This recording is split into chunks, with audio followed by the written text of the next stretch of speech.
You don't lose people, positions, or peace by accident. God removes what's comfortable when He's preparing you for what's consecrated. If your life feels like it's being stripped, stretched, or shaken, don't panic. Pay attention. Separation is never just about what you're leaving behind, it's about what you're being called into. One of the first signs that God is setting you apart for something greater is divine disconnection. People you once clicked with suddenly feel foreign, conversations dry up, and relationships that once made sense now feel like distractions. You'll try to fix it, force it, even pray it back into place, but nothing works. That's because God isn't just closing doors, He's sealing tombs. He's not pruning, He's burying what no longer fits your next season. John 15 verse 2. The second sign is an unexplainable restlessness. Even when everything looks fine on the outside, you can't settle. Something in your spirit knows there's more, and the things that once satisfied you now feel empty. This isn't burnout, it's divine agitation. Like Moses in the palace, you're surrounded by luxury but haunted by purpose. Hebrews 11 verses 24 to 26. God will disturb your peace when He's trying to awaken your destiny. Third, you'll experience doors closing with no logical reason. Opportunities vanish, people walk away, plans fall through at the last minute.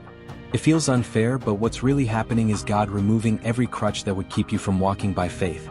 Romans 8 verse 28 doesn't say all things will be easy, it says all things will work together. And sometimes that working means breaking what you would have trusted more than Him. The fourth sign is a deep inner craving for holiness and consecration. Suddenly you can't tolerate what you used to excuse. Your spirit becomes allergic to sin, to gossip, to distractions that once entertained you.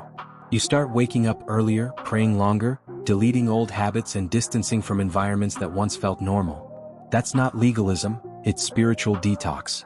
God is cleansing your atmosphere because He's about to speak clearly, and clarity can't survive in chaos. 1 Peter 1 verse 16. Fifth, there's often a shocking increase in spiritual warfare, not because you're weak but because you're marked. The enemy doesn't attack people going nowhere, he hits those on the verge of alignment.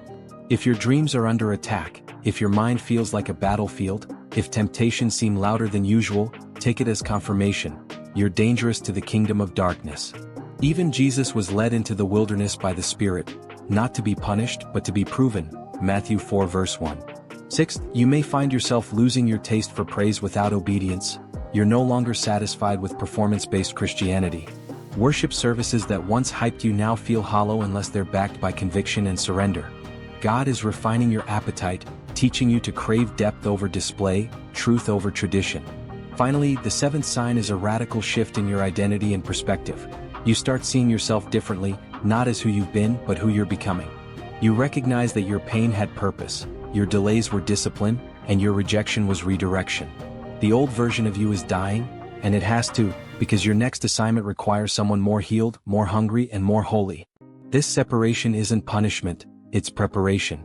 God doesn't elevate who you pretend to be, He blesses who you're willing to become.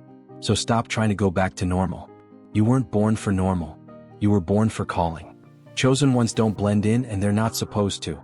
When God separates you, it's never to isolate you, it's to reveal you.